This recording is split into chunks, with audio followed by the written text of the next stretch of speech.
Salve, Alan, tudo bem? Grande mestre Eduardo Bandeira de Melo, nosso ex-presidente. Como é que tá, meu presidente? Boa tarde, tudo bem? Boa tarde, Alan. Prazer falar com você aí, com seus amigos. Saudações rubro-negras.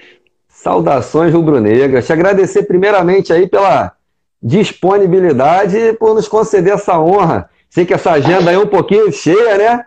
Mas É verdade. A agenda está compareceu aqui. complicada, mas a gente dá um jeito, né? Para falar do Flamengo é sempre prioridade.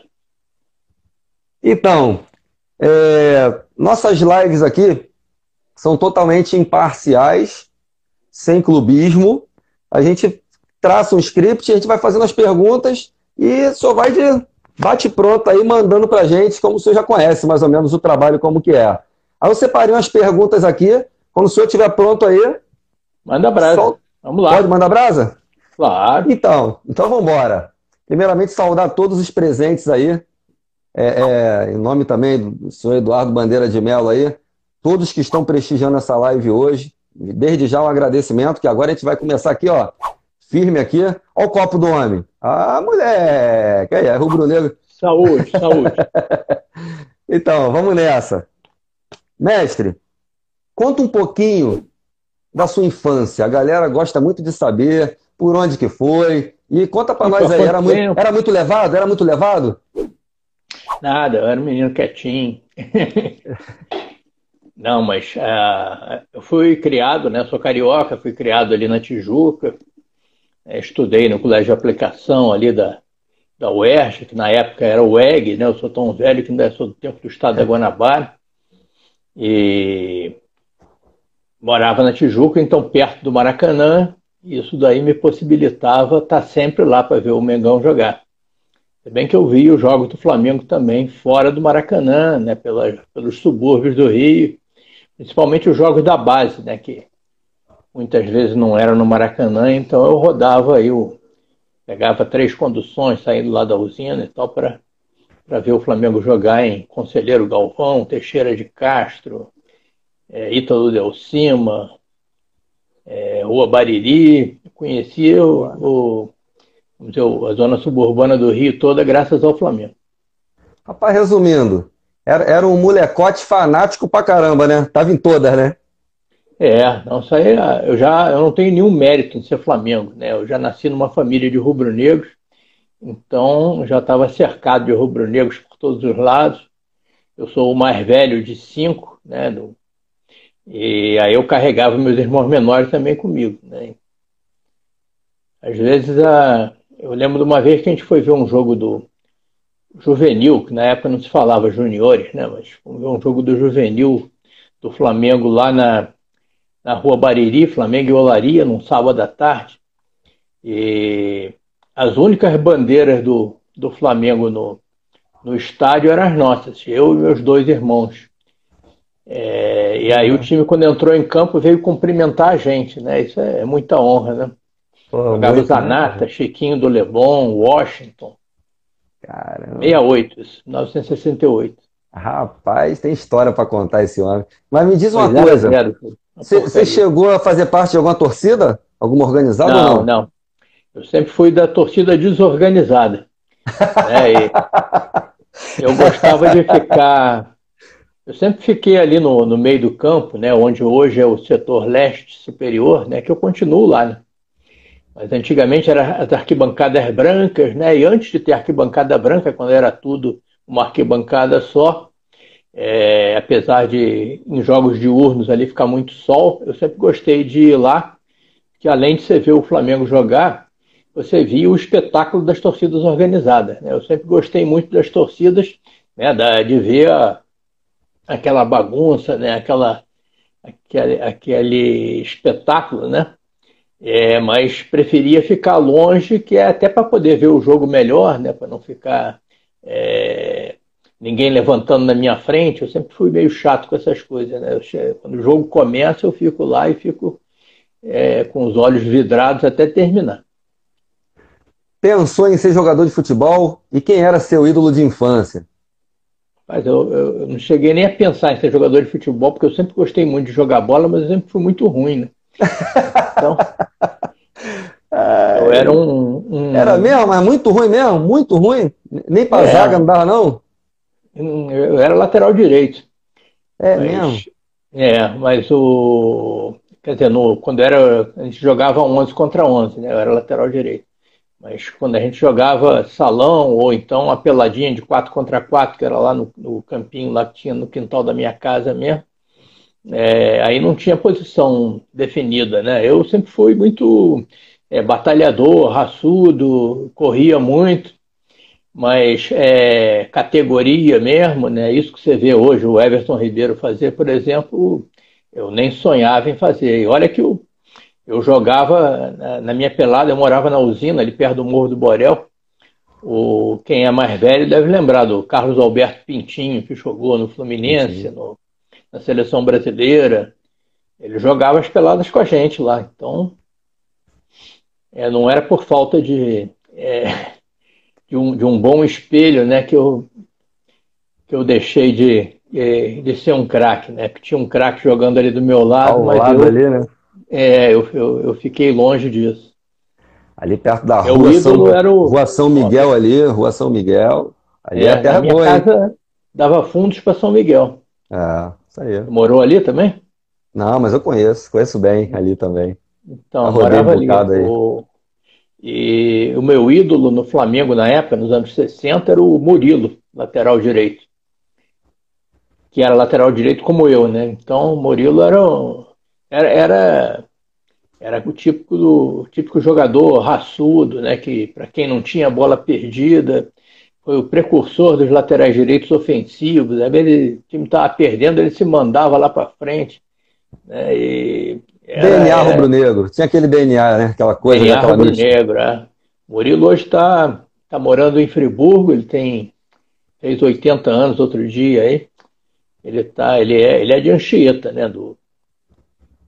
Carioca de Anchieta, mas ele está com os problemas de saúde e está assim, numa casa de repouso lá em Friburgo. Está sendo muito bem tratado Que pelo meu bom, amigo cara. Serginho Doce Mania. Se ele estiver assistindo aí, um grande abraço. Ele está Show de cuidando do bola. meu ídolo lá. Legal, cara, que bom. E vamos desejar aí, né? Muita saúde para ele, né, cara? Principalmente nesse momento agora, né? Que causa muita É isso preocupação, aí. principalmente com as pessoas idosas, né? Eu fiquei Então, até de ir lá fazer uma visita e tudo, ainda não consegui. espera passar essa pandemia, você vai lá sim, ele vai ficar feliz pra caramba, com certeza. Mestre, como é que foi a sua vida profissional? Muita gente conhece o senhor Bandeira de Melo do Flamengo, mas tem toda uma história antes de Flamengo, e como tem? Como é que foi essa história profissional antes de chegar ao Flamengo? Olha, eu me formei em administração na UFRJ, né? Depois cursei o mestrado na Coapead. Não cheguei nem a defender tese, porque eu fiz concurso para o BNDES no final do curso e entrei logo. Mas enquanto eu estava na faculdade, eu já trabalhava, né? Então, a administração da UFRJ era de noite, ali na Praia Vermelha. Então, desde 19, 20 anos de idade, eu já trabalhava o dia inteiro e ia para a faculdade à noite. Aí depois, quando fui fazer o mestrado, não. Aí eu parei tudo, fiquei vivendo só da bolsa lá da Coapead. E aí depois entrei para o BNDES, fiquei 36 anos lá no BNDES. Então foi uma vida lá dentro, aprendi muito, fui muito feliz lá. Costumo dizer que o BNDES é a minha segunda instituição favorita. Qual foi seu primeiro cargo ali e seu último cargo lá, qual foi? Quais foram? Eu era funcionário de carreira, né? Então eu entrei, né, como administrador, né? Trabalhei em vários departamentos, né? Aí, né, chefiei também vários departamentos, energia, telecomunicações, área social, meio ambiente, apoio aos municípios. Então você fica 36 anos numa instituição como o BNDES, né, que é o principal órgão de fomento do desenvolvimento econômico e social do Brasil, né, você aprende muita coisa e acaba passando por praticamente todas as áreas de atuação do banco. Né? Então, isso realmente foi muito bom para mim. E quando eu já estava para me aposentar do BNDES, apareceu o Flamengo na minha vida. E eu não esperava, né? Eu sempre fui sócio do Flamengo porque eu era torcedor, né? Mas não, eu nunca imaginei ser presidente do Flamengo. Acabei, por um acaso quase, né? Eu acabei assumindo, né, o lugar lá de candidato a presidente na chapa. Eu fui eleito e, dado que eu estava lá dentro, né? É hora de fazer o melhor, né? Afinal de contas, o Flamengo sempre foi a paixão da minha vida depois da minha família, né? Então, aí é a história que todo mundo conhece, né? Então eu não preciso mais contar. Verdade. O Franklin Mauache, do arroba Clube do Fla, mandou uma pergunta bem bacana aqui também. Presidência. O senhor foi muito enfático quando assumiu a presidência e falou: não estou aqui por dinheiro, estou aqui por amor, né? E o Franklin ainda coloca aqui o seguinte: você ao assumir ali, né, por amor, dizendo assim, né? E você ainda falou enfaticamente também: vamos ter que passar um tempo aqui sem conquistar títulos, porque teve peito, que todo mundo sabia disso, né? Todo mundo sabia que ia precisar passar um tempo de transição para a gente começar a trilhar novos caminhos. Cara, até onde esse amor fez você suportar as pressões de ser presidente do maior clube do país e principalmente do seu clube de coração? O Franklin, acho que é a mesma pessoa que hoje me mandou uma mensagem. Eu vou até fazer uma live com ele também, preciso arrumar Legal, uma legal. brecha aí na agenda. Mas obrigado pela pergunta. Realmente, né, foram 6 anos trabalhando de graça, mas isso daí é o de menos. Eu faria de novo sem problema nenhum, né? Eu tinha minha aposentadoria no BNDES, me dediquei totalmente ao Flamengo, não exerci mais nenhuma atividade enquanto eu fui presidente do Flamengo, porque eu achei que era isso que se esperava de mim, e só assim mesmo que eu conseguiria dar toda a minha dedicação ao clube. E efetivamente, quando eu cheguei lá no meu discurso de posse, né, eu já disse que o Flamengo, que estava passando por uma situação dificílima, né, com 3 meses de salário atrasado, né, com uma dívida que a gente não sabia nem qual era o tamanho dela. Eu falei, né, além do passivo financeiro, o Flamengo precisa resgatar o passivo ético e moral, porque o Flamengo hoje é uma instituição desacreditada que não dá exemplo para 40 milhões de torcedores, boa parte desses torcedores crianças, né, pessoas das classes mais humildes. Então, e essas pessoas sofrem muito, né, não só quando o Flamengo perde em campo, mas sofrem muito quando o Flamengo é humilhado, quando o Flamengo é achincalhado, como vinha sendo, né? Você lembra da frase do Vampeta, né? Eles fingem que pagam, fingem que jogam, essas coisas, né? O Flamengo era motivo de chacota, e isso dói muito na torcida. Então acho que foi por isso que a torcida comprou a nossa briga. E quando eu falei aquilo, né, que nós íamos ter que fazer sacrifícios na área esportiva para poder resgatar esse passivo ético e moral, praticamente a totalidade da torcida embarcou nessa luta aí com a gente, né? Estou falando com a gente, né? Porque é a gente mesmo, tá? Eu Sim, não sim. fiz nada sozinho, ninguém faz nada sozinho. Verdade. Podem esquecer essa coisa de salvador da pátria, de mitos, isso aí não existe, né? Isso é que nem Papai Noel. Então eu tive, né, uma equipe excelente, eu tive o privilégio de coordenar uma equipe de vice-presidentes que ficaram comigo 6 anos lá, se dedicando, doando o seu tempo, o seu prestígio para o clube. Os profissionais que trabalharam com a gente, porque o Flamengo é uma organização complexa que precisa de administração profissional. Então, para ficar lá no dia a dia, no operacional, não adianta ser um dirigente amador, tem que ficar lá direto. E aí nós tivemos profissionais recrutados no mercado, dentro das melhores técnicas de governança, com remuneração variável, dependendo das metas, né, que eles alcançassem. Então eu agradeço muito a esses profissionais que ficaram comigo também esse tempo todo.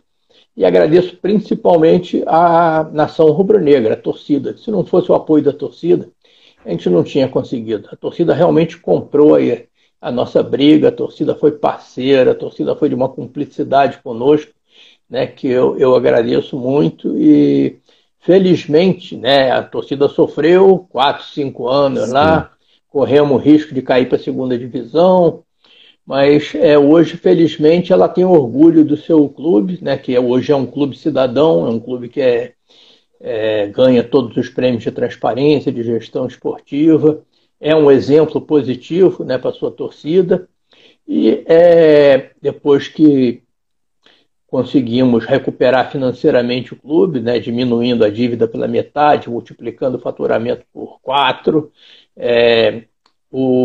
a torcida hoje pode comemorar, né, porque tem um time de futebol que está dando muitas alegrias para todos nós. Falando de gestão, né, o senhor que é o mestre aí no assunto, gestão de processos, gestão de pessoas, o Flamengo afundado em crise. Eu quero saber a cabeça de um apaixonado, de um gestor apaixonado, ao assumir a presidência do clube, se bate aquela dúvida. Caramba, eu tenho mais de 30 anos de êxitos numa grande instituição. Só que agora eu mexo mais com o meu coração, mas eu vou utilizar todo o meu conhecimento em prol dessa instituição Flamengo. Bateu dúvida, em algum momento, se daria para, de fato, colocar o Flamengo, entre aspas, em outro patamar? Não, em nenhum momento. A gente sabia que era um caminho difícil, que ia requerer muito sacrifício, ia requerer muita determinação, muita competência, mas eu nunca tinha dúvida de que o caminho era aquele. Inclusive, muita gente me pergunta, vem cá, na hora que você viu o Flamengo ameaçado de cair para a segunda divisão, né, o Flamengo passando dificuldades, né, não deu vontade de abrir mão da responsabilidade, né, e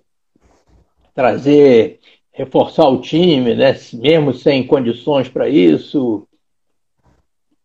E eu digo que em momento nenhum, né, porque eu acho que eu até compreendo quem está na torcida, quem está fora, né, que fique com esse tipo de expectativa, né, que fique com esse tipo de ansiedade, mas se você está lá dentro e se você é realmente apaixonado pelo clube, a paixão impõe que você seja responsável. Você não tem direito de cometer uma irresponsabilidade em nome, né, de uma satisfação pessoal momentânea. Isso você não tem direito de fazer. Então é exatamente porque eu sempre fui, sempre serei apaixonado pelo Flamengo, que eu fui responsável 24 horas por dia, 7 dias por semana, durante 6 anos. A torcida mais apaixonada do Brasil, né? Mais exigente, mais apaixonada, mais tudo, vamos botar assim, a torcida do Flamengo todo mundo sabe disso. Cara, quando você falou, passaremos algum tempo sem título, a torcida é 100% emoção. A razão, cara, veio depois. Mas a minha pergunta para você é o seguinte: grande parte comprou a ideia, por causa da credibilidade que você passou na mensagem. Mas teve uma parte que não comprou e, caramba, e bandeira não pode, porque tem que ganhar título. Como que você conseguiu lidar com essas críticas? Foram muitas, até por alguns veículos, algumas... pela imprensa, parte da imprensa, torcedores. Como é que... Tá conseguindo ouvir? Deu uma picotada. Tá, deixa eu só... Tá, só voltar aqui. Como é que eu consegui lidar com... Aí deu uma picotada. Com as críticas, principalmente da imprensa e por parte da torcida, que também foram fortes, que eu lembro bem, devido à tua declaração e tal, e começou a perder um título aqui. Pô, os caras ficaram... Nossa, como é que você lida com críticas? Olha, eu tenho que respeitar as críticas, né? Não pode ser diferente. A gente respeita, né? Como eu falei, eu até entendo que a ansiedade de alguns, né, pode ter levado, né, assim, uma incompreensão, mas quem está lá tem que ter responsabilidade, não pode se deixar abater por determinado tipo de crítica, por determinado tipo de ataque, principalmente quando você sabe, né? Primeiro, você tem consciência que você está fazendo a coisa certa, né? Eu sempre fiz na minha vida a coisa certa. E também porque você sabe que a maior parte, a esmagadora maioria da torcida entende aquilo e te apoia. Então, é claro que é desagradável às vezes você ver determinado tipo de comentário e tudo, mas aí você não pode, né? Se você está lá, se você está na torcida, né? Se você está fora e tudo, você aí é livre para fazer o que você quiser, tá? Mas a partir do momento que eu estou lá dentro, eu tenho que agir com responsabilidade e não me arrependo nem um minuto. Qual o principal legado deixado pela administração Bandeira de Melo no Flamengo? O que você considera que foi seu maior legado ali no Flamengo? Olha, todo mundo fala, né, claro, da recuperação financeira do clube, da recuperação da credibilidade, da dignidade, né? Eu acho que isso é super importante, né? Eu acho que é o principal legado. Agora, se você falar de coisas assim ligadas ao futebol, eu não tenho a menor dúvida que o nosso, né? Nada é meu. O nosso principal legado foi o investimento nas categorias de base. Eu acho que não tem nada mais importante num clube de futebol do que você trabalhar as categorias de base. O Flamengo, no passado, já tinha sido reconhecido internacionalmente como tendo assim, um padrão de excelência na formação de talentos, né? Você sabe que o próprio nome aí do seu site é Nação Urubu 81. Em 81, o Flamengo foi campeão do mundo com 8 jogadores da sua base, do total dos 11 titulares que estavam lá, né? Ganhando de 3-0 no Liverpool, que ficou marcado na história. Então, o Flamengo tinha isso, ele era o melhor do mundo nisso. E nós perdemos essa competência ao longo do tempo, nós fomos sendo ultrapassados por vários clubes, né, até do Rio mesmo, né, e quando a gente assumiu o Flamengo, apesar da gente ter lá no clube alguns profissionais extremamente competentes nessa área, o Flamengo não dedicava atenção, não investia na base. Então, eu entendi, né, nós entendemos que isso era fundamental e começamos a tentar virar esse jogo. Agora, quando você investe na categoria de base, você faz um investimento hoje, você não colhe o resultado daqui a uma semana, daqui a 2 semanas, daqui a 1 ano, daqui a 2 anos, nem daqui a 5 anos. Isso é um investimento de longo prazo. Você começar a investir hoje, você vai colher daqui a 10 anos, daqui a 6, 7, 10 anos. Né? E, efetivamente, nos 6 anos que a gente passou por lá, a gente não deixamos desassistido em nenhum momento, né? Nossa categoria de base, né? Investimos pesado mesmo e os frutos começaram a ser colhidos já no final da minha administração. Então, você vê, quando a gente chegou lá em 2013, o último jogador formado pelo Flamengo que tinha sido vendido com uma transação expressiva, né, para o exterior, tinha sido o Renato Augusto, em 2008, se eu não me engano, que ele foi negociado lá para a Alemanha. 5 anos sem vender alguém. Muito tempo. Pois é. E você vê, depois que a gente assumiu, né, passamos um tempo e tudo, né, hoje a base do Flamengo é uma máquina de fazer dinheiro. Sem contar que ganhou títulos importantes, né? Nós só tínhamos 2 copinhas, ganhamos 2, 2016 e 2018, no Pacaembu, na casa do adversário, contra a torcida adversária.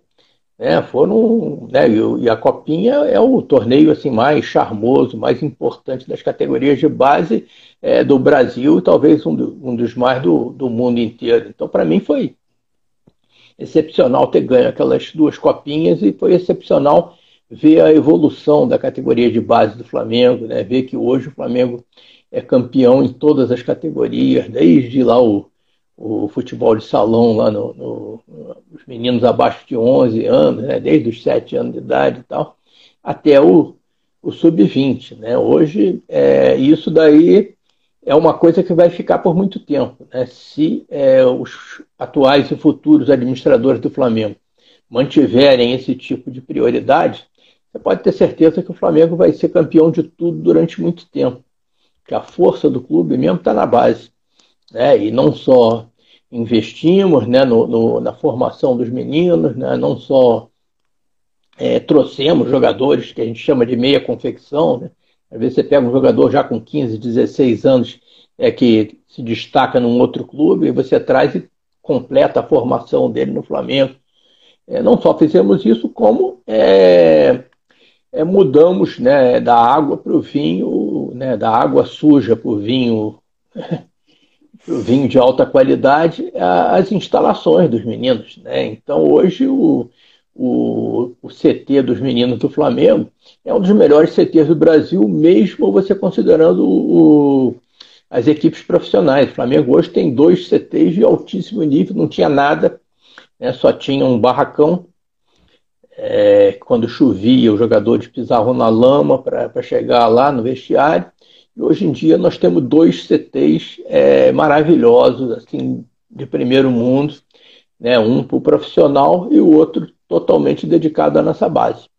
Então, eu acho que, e até outra coisa que a gente evoluiu muito foi nessa questão patrimonial, né? Porque você sair do zero para ter 2 centros de treinamento, aí um trabalho fantástico, né, do Alexandre Vrobel, que foi o nosso vice de patrimônio durante os 6 anos. Aliás, eu herdei o Alexandre Vrobel da presidente Patrícia Morim.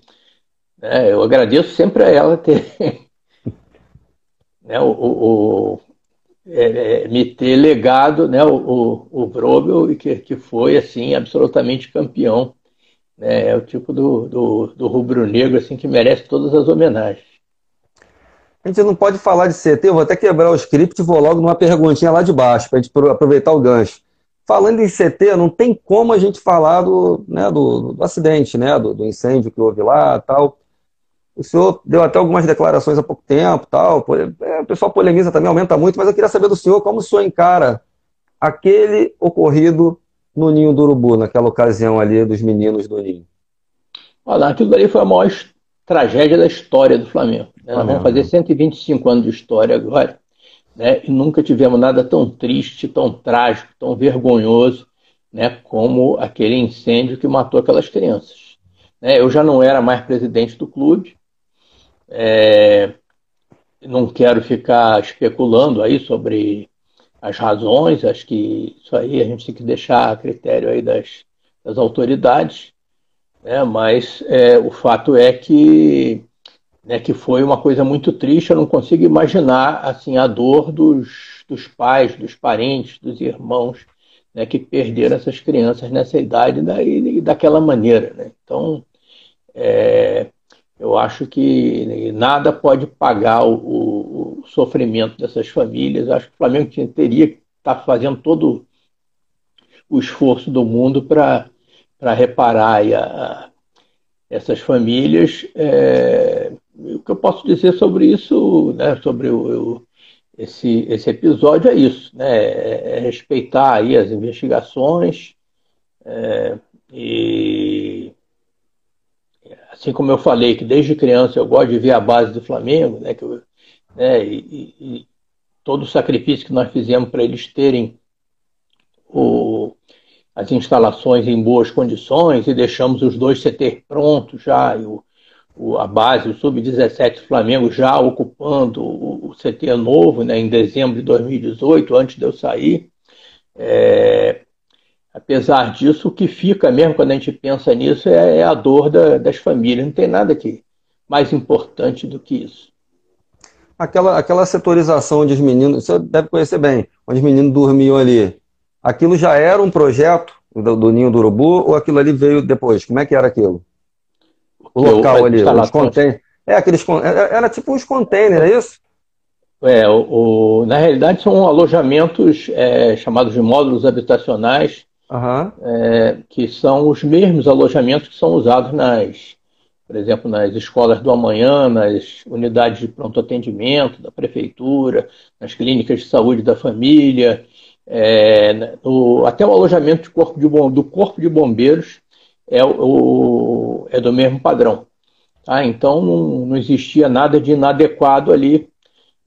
Claro que o alojamento que depois que nós deixamos pronto para eles é muito melhor, mas como uma instalação provisória, aquilo dali, garanto que nenhum outro clube do Rio tem nada parecido com aquilo.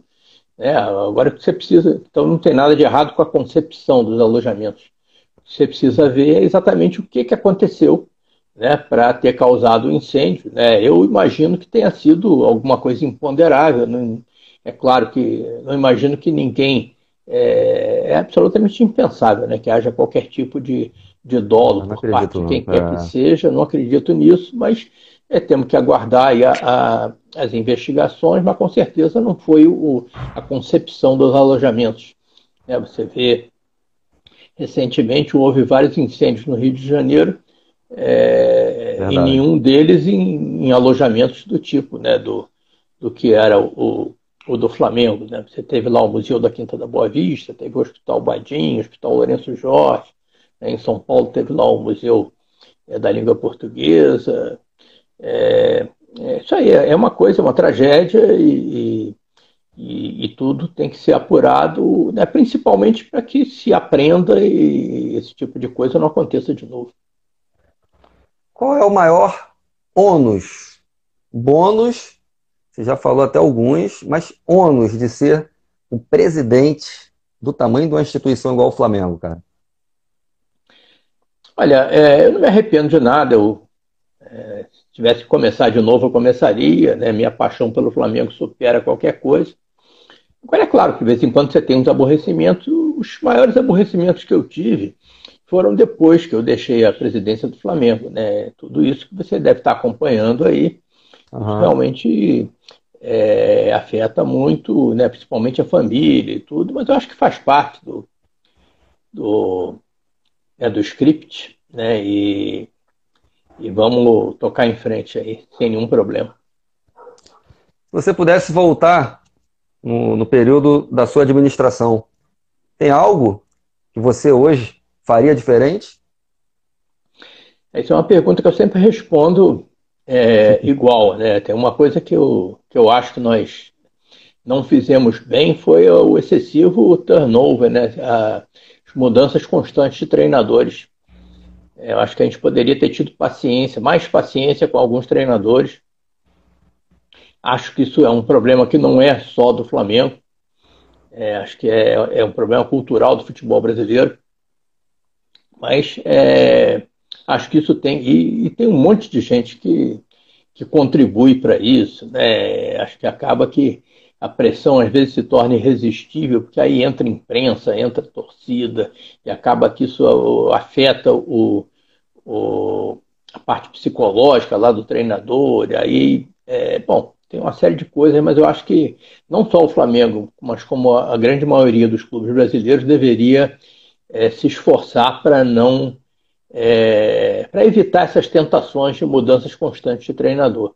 Tá? Então, isso eu tenho certeza que seria uma coisa que, embora eu nunca tenha demitido um treinador, né? Nunca partiu de mim, eu sempre respeitei aí a posição aí do departamento de futebol e tal, participava da decisão, claro, mas nunca impus nenhuma, nem contratação, nem demissão de ninguém. Mas eu acho que é uma coisa que a gente poderia realmente ter lidado melhor com esse problema. E o que mudou na sua vida pós-presidência do Flamengo? Aí é contigo, se mudou para positivo, para negativo. Responde para a galera aí. Eu voltei para arquibancada, voltei lá para o setor leste superior, eu estou sempre lá, né? E a torcida me encontra lá, me trata com muito carinho. Isso é uma coisa que antigamente eu ia lá e era anônimo, ninguém percebia, né, que eu estava lá. Agora eles me tratam com muito carinho. Então, em relação ao Flamengo, mudou isso. Deixei de ser dirigente e voltei a ser o que eu sempre fui, o que eu sempre vou ser, que é torcedor, né? Profissionalmente, eu não consigo ficar parado, né? Então, eu sou diretor de uma ONG, do instituto que promove aí a eficiência energética. E agora estou envolvido nesse outro projeto aí que todo mundo sabe também. Estou lendo aqui alguns comentários aí falando, mas hoje o assunto aqui é Flamengo. Não, mas daqui a pouco a gente fala disso aí também, pô. Tem que fazer um merchan, pô. Deixa eu te falar um negócio. Para muitos da torcida, eu vou até ser ousado aqui, para a grande maioria da torcida rubro-negra, você foi o maior presidente da história do clube, pelo divisor de águas que você, junto com a sua gestão, né, todos os processos implantados, acarretaram realmente, né? Isso aí, contra fatos não há argumentos, então a gente não pode questionar isso. Sem falsa modéstia, hein? Vamos lá. Você se considera o presidente que mais trouxe benefícios ao Clube de Regatas do Flamengo durante a sua administração? Olha, eu sou a última pessoa indicada para responder isso, né? Então, esse tipo de avaliação tem que ser feito pelos outros, tá? Mas então, quem gostou... então vamos inverter, galera. Bota embaixo aí quem acha, bota a mãozinha aí, bota um oi, para saber se acha aí. Vamos lá. Quem acha o Bandeiro melhor, bota aí em comentário. Mas responde aí, mestre, desculpa. Mas quem... Quer dizer, é claro, eu sou o menos indicado para responder isso, mas quem gostou independente se é o melhor, um dos melhores, tal coisa, mas quem gostou da nossa administração tem que saber que, olha, eu não fiz nada sozinho, eu gosto de deixar isso muito claro. Ninguém faz nada sozinho. Se você não tiver uma boa equipe, você não vai a lugar nenhum. Tá? E você tem que saber, né, dividir o mérito com quem merece. Né? E eu tinha vários heróis lá comigo que merecem tanto essas homenagens aí quanto as que eu estou tendo. Tá, então, deixa o pessoal avaliar aí, mas... Pô, esse povo todo botando mãozinha aqui é o quê? Tem participação também no êxito? Esse pessoal todo aqui? Não.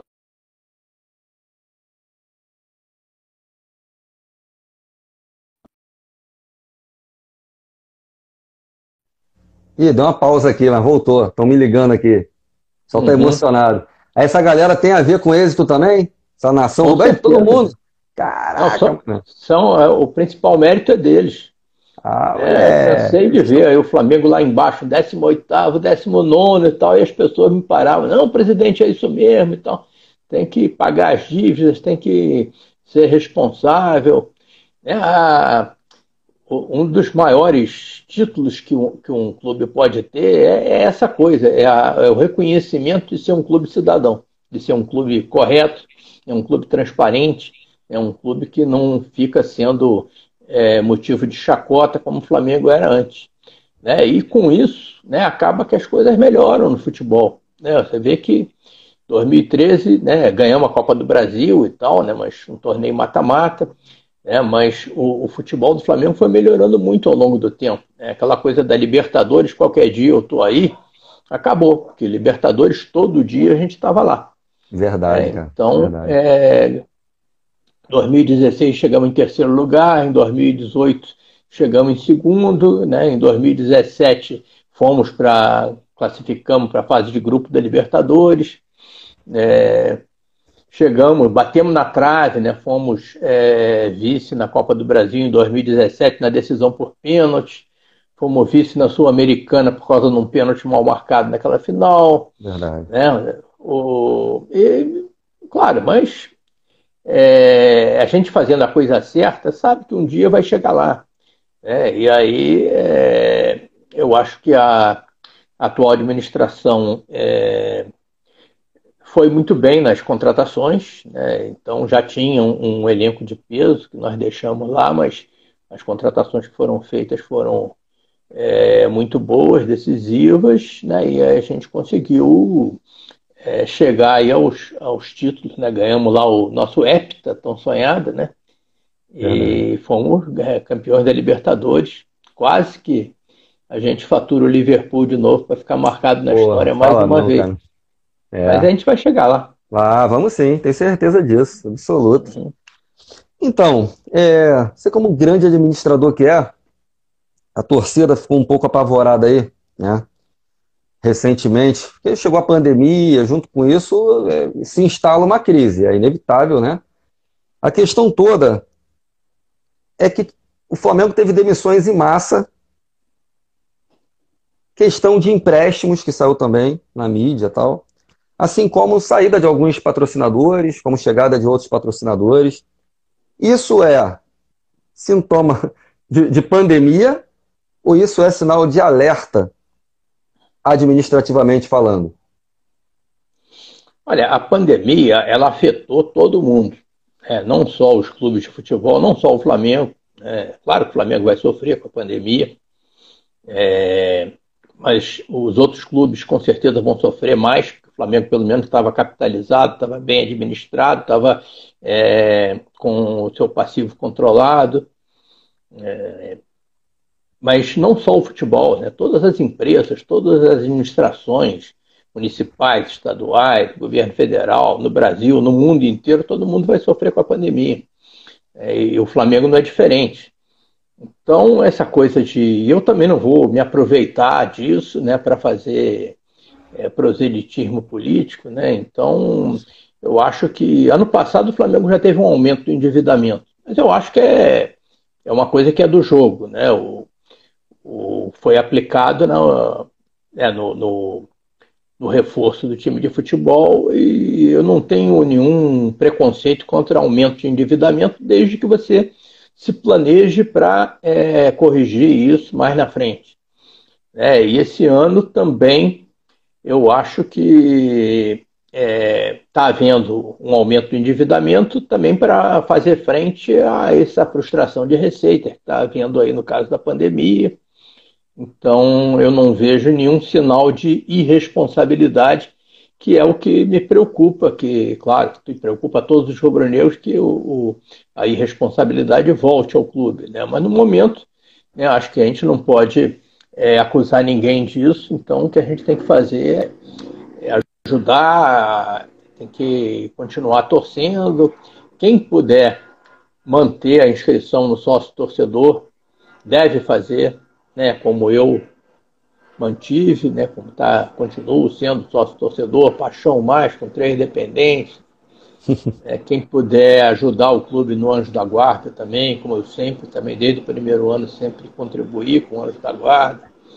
Eu acho que nessas horas, né, a torcida, né, os torcedores que podem, é claro que tem gente que está numa situação muito difícil por causa disso, né, perdeu trabalho, perdeu emprego e tudo, né? Então a gente tem que compreender isso. Mas quem puder manter o seu sócio torcedor, eu acho que deve manter e deve, né, deve apoiar o clube e torcer, né, e fiscalizar, que isso é muito importante também, isso faz parte da democracia, fiscalizar para que a gente não volte, né, àquela situação difícil, né, de 2012. Perfeito.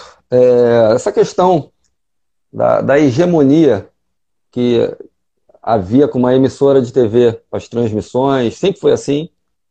E hoje há um princípio... Está ouvindo, não? Não, deu uma picotada. Falou de uma hegemonia, aí começou a falar... dessa emissora de TV. E hoje há uma quebra disso, pelo menos uma tentativa de quebra disso. Você acha isso salutar para as ações do Flamengo, para as ações do futebol brasileiro, ou você acha que deveria ser conforme estava antes? Olha, eu não estou lá, não estou acompanhando assim o dia a dia, né? Eu acho que a Globo sempre foi uma parceira super importante do Flamengo. Eu nunca fui a favor de brigar com ninguém. Então, sabe aquela coisa de que o pior acordo é sempre melhor do que a melhor briga? Então, eu acho que a gente deve sempre, né, buscar aí o entendimento. A Globo sempre foi a principal parceira comercial do Flamengo e isso tem que ser levado em consideração. Agora, detalhes, né, do contrato, né, quem está certo, quem está errado e tal, eu prefiro deixar, né, para os advogados, né, e tenho certeza que os meus amigos do jurídico do Flamengo, que me acompanharam durante 6 anos, que era longe o melhor jurídico do Brasil, eles vão poder me orientar com relação a isso. Vamos torcer para tudo caminhar bem. Uma pergunta legal aqui, MC Dudu Dordê, ó. Não precisa nem citar nome se não quiser, tá, presidente? Queria saber se outros clubes já chamaram o Bandeira para trabalhar administrativamente. Eu vou até completar, né? Vou até completar aqui. Outros clubes, e se você profissionalmente conseguiria administrar um outro clube, de repente enfrentar o Flamengo, você que tem um coração tão inclinado aí por rubro-negrismo, como é que você encara essa pergunta aí e se de fato teve? Não, esse é o problema realmente, né? Olha, o MC Dudu realmente eu recebi sondagens, né? Recebi assim apelos, inclusive de torcedores de outros clubes, né? Que às vezes vêm falar, não, você podia ir lá presidir o meu clube. E esse tipo de coisa, né? Eu recebo assim com muita alegria. Afinal de contas, né? É um reconhecimento da qualidade do seu trabalho. Mas eu entendo isso muito mais assim como uma homenagem, como uma gentileza, do que como uma possibilidade concreta. Porque pelo fato de eu ser apaixonado, né, muito apaixonado pelo Flamengo, eu não me vejo trabalhando num clube que seja rival direto, né, do Flamengo. Tá? Então, para todo mundo que vem me conversar comigo e tal coisa, né, eu agradeço a homenagem, a gentileza, né, mas eu acho que não seria bom nem para mim, nem para esses clubes. Deixando claro aqui que eu não tenho nada contra que um torcedor de um clube trabalhe no outro. Tá? Isso aí você tem que respeitar a integridade profissional das pessoas. Eu acho que isso, inclusive no Flamengo, na minha administração, a gente tinha torcedores de outros clubes trabalhando lá. E trabalharam como se rubro-negros fossem, né? Vestiram a camisa do Flamengo e tal, e respeitaram, honraram o manto sagrado. Mas eu acho muito difícil que eu consiga fazer isso, né? Acho que é um caso assim que supera vamos dizer, qualquer consideração de ordem profissional. É uma coisa que vem aqui do fundo do coração mesmo. Eu não consigo, mas respeito e agradeço muito todas as menções aí que fazem de vez em quando com relação a isso. Rapaz, essa pergunta aqui, bebe até mais um pouquinho d'água aí, dá uma respirada, então, respira. Rapaz, o Flamengo hoje tem condições, reúne condições de construir o seu próprio estádio.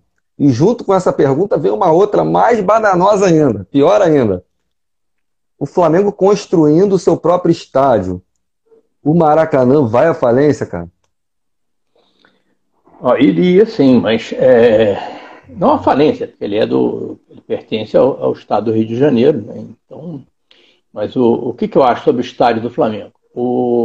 Eu acho que o Maracanã é a casa do Flamengo. Tá? Toda a torcida do Flamengo quer que o Flamengo fique com o Maracanã. E eu também. E sempre quis, mesmo quando eu estava lá na presidência do Flamengo.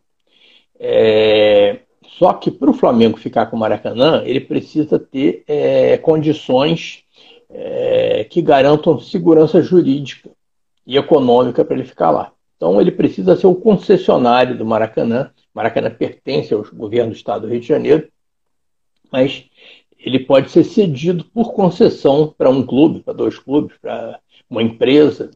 Tá? Então, eu acho que o concessionário natural do Maracanã é o Flamengo. Tá? Porque o Flamengo sempre foi responsável por mais de 80% do movimento financeiro do Maracanã nesses 70 anos que o Maracanã existe. Então, eu acho que sem o Flamengo, o Maracanã não sobrevive. Né? Vai fazer o que no Maracanã sem o Flamengo? Papai Noel, show do Paul McCartney e tal, isso não sustenta, né, economicamente o estádio. Então, eu acho que o melhor para todo mundo, para o Flamengo e para o governo do estado, para o povo, né, deve ser o Flamengo tomar conta do Maracanã. É claro que sempre respeitando o direito, né, do Fluminense, do Botafogo, do Vasco da Gama, que fazem parte da história do Flamengo, do Maracanã também. Né?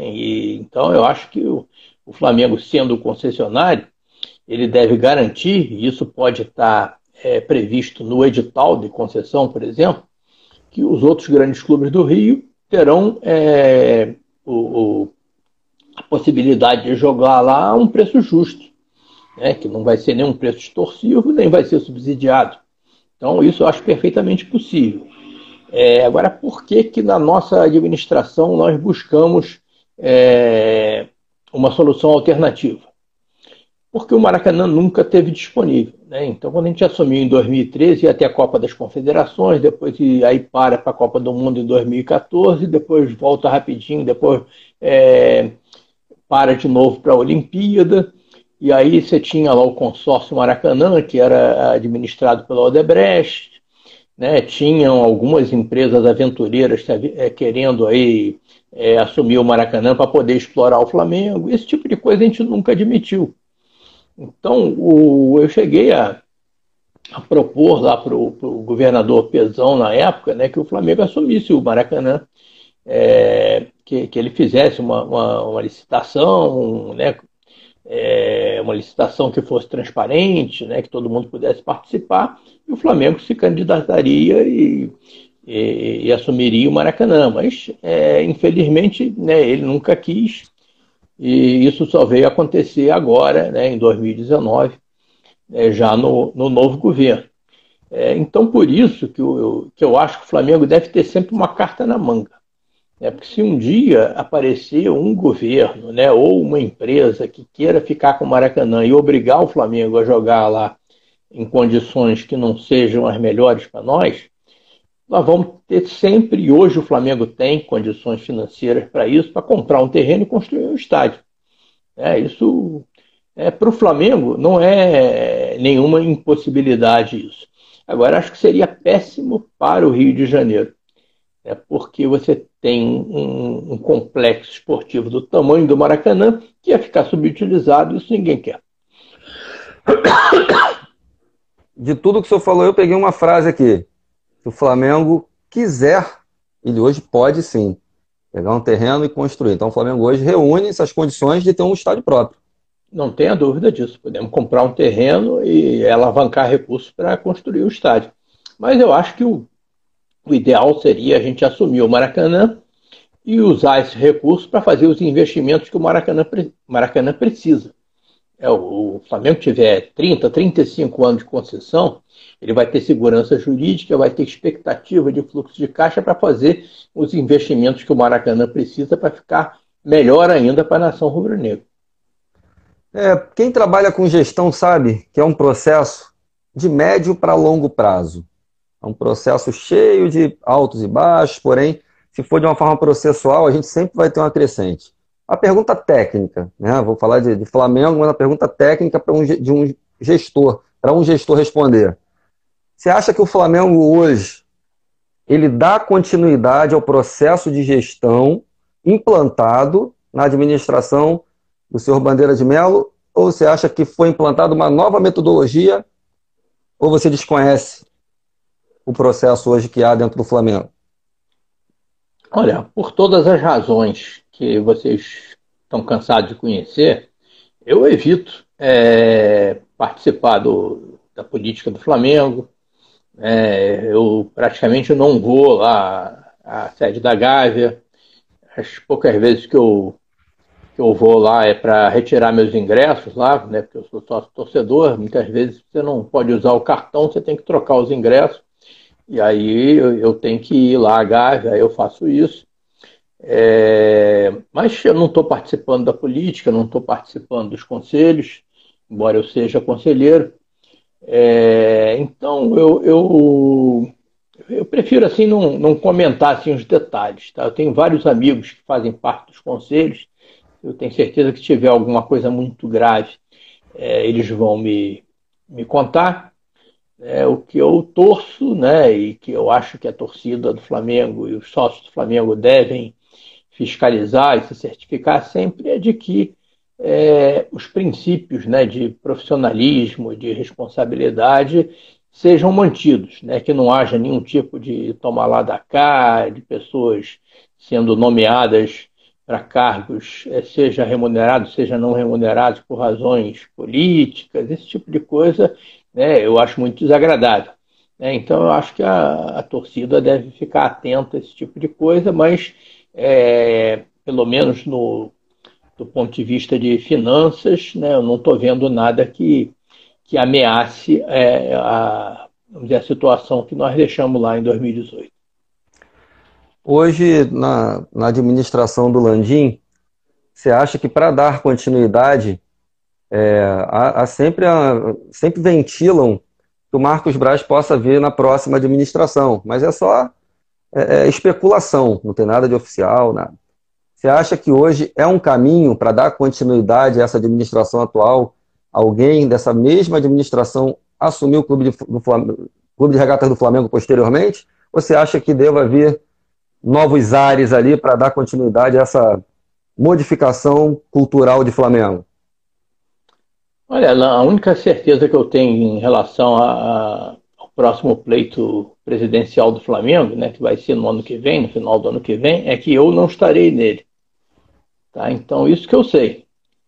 Agora, quem vai ser, eu espero, sinceramente, que seja um rubro-negro, que seja competente, né, que seja responsável.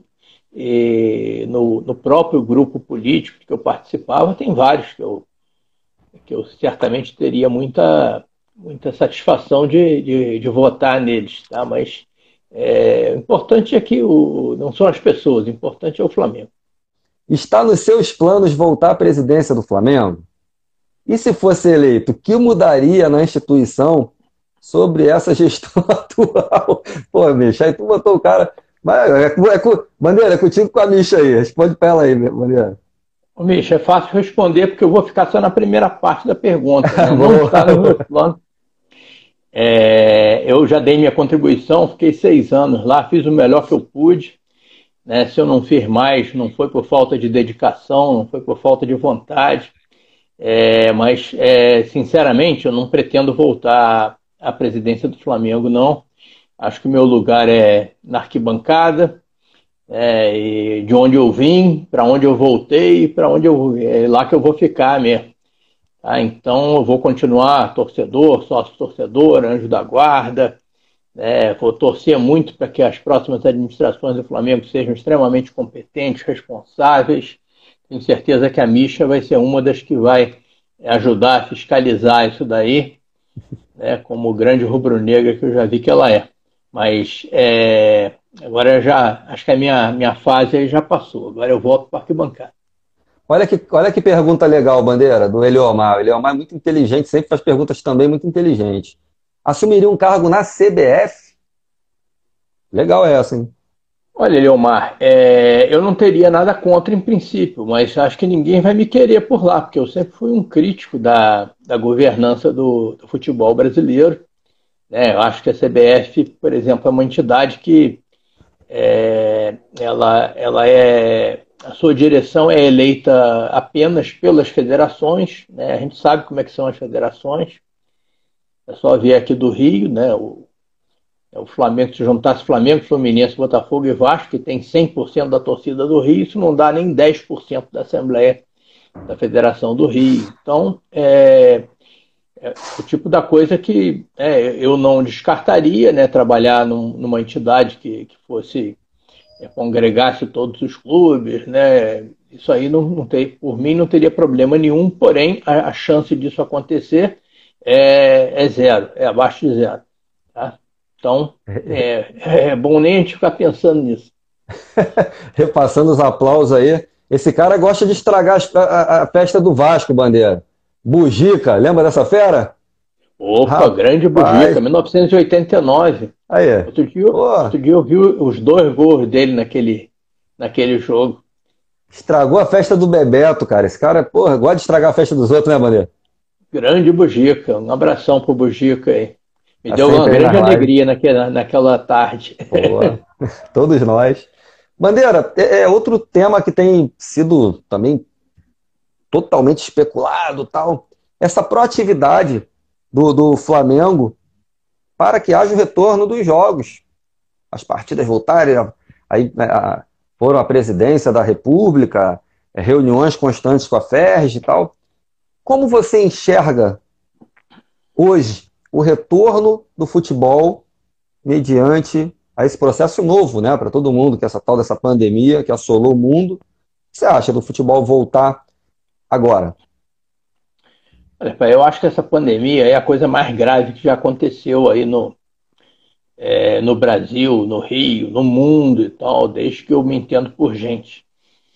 E já temos mais de 55 mil mortos, né? Vamos com certeza ir muito além disso. É uma situação muito grave. Eu acho que a gente só deve fazer qualquer coisa com o pleno aval das autoridades de saúde pública. Então, isso eu não estou falando do Flamengo, não estou falando do futebol, estou falando de tudo. Se a gente tiver o sinal verde das autoridades, ó, pode voltar, problema nenhum. Vamos voltar. Eu acho até que deve planejar para quando voltar em boas condições.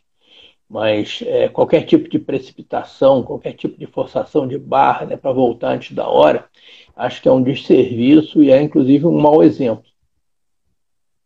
Entendi. Você acharia mais coerente jogar essa responsabilidade para os órgãos de fato competentes, é isso? E Não, mediante a eu acho posição dos órgãos, isso. o clube tomar Existem atitude, é isso? autoridades, né, de saúde pública que estão avaliando a situação, né? O dia que alguma autoridade dessas dissesse, ó, está na hora de voltar, pode voltar assim, assado, controlado, sem público, né, com afastamento, né, aí eu acho que a gente poderia voltar. Mas antes que isso aconteça, eu acho precipitado. O Flamengo deu aula, né, cara, na questão dos protocolos em si, se preparou muito. O Tanuri, a gente não precisa falar da competência dele como médico que é, mas mesmo com todo esse protocolo, você acha que o risco ele é muito eminente no retorno Olha, não hoje? sou eu que devo julgar. Eu sou fã incondicional do trabalho do Tanuri, não foi à toa, é um dos grandes orgulhos da minha administração, né, foi ter promovido o Tanuri aí a chefia lá do departamento médico, né, da parte de excelência em performance do clube. Eu acho que ele é um craque, né? Você vê que toda essa questão aí de recuperação de contusões, de prevenção de Pô, contusões, tudo isso o Flamengo evoluiu, mas muito, né? Desde que ele assumiu. Uma pessoa assim que os rubro-negros devem ter muito orgulho de ter o Dr. Márcio Tanuri lá na administração. Mas ele não a praia dele não é saúde pública, né? Então ele está fazendo o melhor que ele pode, né, dentro do que foi pedido a ele. Eu tenho certeza que ninguém faria melhor, mas eu estou falando da administração de uma crise mundial, de uma crise de saúde pública, e aí quem tem que, vamos dizer, dar o aval para que a gente volte, as atividades todas, não só futebol, são as autoridades de saúde pública. Então vamos perguntar para a Fiocruz, por exemplo, né, para os médicos da UFRJ, e aí, havendo esse ok, aí tudo bem, a gente volta. Mas Tanuri é craque, tá? Eu tenho. Isso agora daí vamos. é nota Ah, 10. pergunta agora pro torcedor, hein? Torcedor Bandeira. Vamos lá. Vamos lá. Qual time no Brasil hoje você acha que tem elenco para bater de frente com esse time do Flamengo? Para assustar o Flamengo num brasileiro, por exemplo? Nem hoje nenhum, tá? Mas o que não Uhum. significa que a gente não deva respeitar todos os adversários. De vez em quando a gente pode ser surpreendido por algum, né? Isso daí o futebol tem dessas coisas, né? É o único esporte em que às vezes acontece zebra. Mas assim, olhando assim friamente, eu não vejo nenhum clube hoje, né, nenhum time hoje que possa ser considerado melhor do que o do Flamengo, não. E você considera o Flamengo hoje, a nível mundial, top o quê? Top 3, top 5 em termos de elenco? Você acha que o Flamengo tem um elenco para brigar, por exemplo? É sólida a ideia de um mundial? Como, por exemplo, a gente sentiu o gostinho, né? Contra o Liverpool ali. Acho Tivemos, que, o que você Uhum. acha, a nível mundial, como é que está o Flamengo hoje? Olha, eu acho que ele tem que brigar para ser cada vez melhor, né? Então, difícil dizer, né, como é que seria, né? Se o Flamengo jogar aquela coisa, não, se jogasse a Premier League, em que lugar É. ele chegaria, né? É difícil, né? Mas o fato é que eu tenho certeza que jogando qualquer competição hoje ele não faria feio. Show de bola. Outro tema muito latente quando fala de bandeira de Melo, não tem como não falar, irmão. é a questão da política partidária também, que é uma realidade, então abre aqui uma vertente. Se você quiser falar alguma coisa a respeito, fique à vontade. É uma página do Flamengo, mas uma página também democrática, com liberdade de expressão. Fique à vontade aí se quiser falar algo a respeito. Eu não quero fazer campanha, né? A gente veio aqui para falar de Flamengo, né? Mas acho que todo mundo sabe, né, que eu estou envolvido nesse projeto aí na pré-candidatura, né? E a ideia seria tentar fazer pelo Rio de Janeiro alguma coisa parecida com o que foi feita no Flamengo, né? Com uma equipe também fantástica, exemplo da que eu tive lá no Flamengo. Obrigado aí por você ter feito a pergunta, mas eu não quero assim aproveitar o espaço que é da torcida do Flamengo para falar né, de campanha, de pré-campanha. Mas falo eu, ó, galera, presta atenção. Procura, né? Isso aí. Não dá para desperdiçar os espaços, né? Mas quem quiser me procurar, né, eu vou ter o maior prazer em conversar sobre isso. Então, vou abrir um espaço para você falar abertamente para a nação rubro-negra. Não sei, o que você quiser falar, o tempo que você quiser. Entrego a chave do Nação Urubu para você agora. A nação está aí frente a frente com o senhor Eduardo Bandeira de Mello, que ó, não ficou em cima do muro não, hein? Respondeu tudo aqui para a gente, prontamente. Desde já, te agradecer muito, mais uma vez, aí pela disponibilidade, pelo carinho de sempre. E, nação rubro-negra, faz de conta que o Alan nem está aqui. Então vocês, nós, o senhor Eduardo Bandeira de Mello, ó, maior presidente da história do Flamengo, porque é um país democrático, então vale a maioria. A maioria fala que é o maior, então é o maior. Então, Eduardo Bandeira de Mello com a palavra. Legal, Alan. Então, olha, eu só queria mesmo agradecer aí o carinho, né, a atenção, né, de todo mundo que participou do programa, mesmo de quem não participou, mas vai ver depois. E eu sempre aproveito todos os espaços para agradecer assim, a consideração, o respeito, né, o carinho que a torcida do Flamengo tem comigo, que é uma coisa assim que realmente não tem preço. A gente tem alguns aborrecimentos, né, de vez em quando vem uma acusação, né, e aí a gente responde, né, e procura se defender da melhor maneira possível, mas o tratamento que a torcida do Flamengo sempre me dedicou é uma coisa assim que me enche de emoção, né, e de agradecimento. Tá bom? Então, quando você quiser bater outro papo e a agenda permitir, né, a gente volta aqui, mas foi um prazer enorme e queria mandar aí minhas saudações rubro-negras a todos. Mestre, muito obrigado mais uma vez. Fica com Deus, se cuida aí. Então, um abraço, meu irmão. Que Deus te abençoe. Saudações rubro-negras. E obrigado por tudo. Eu que agradeço.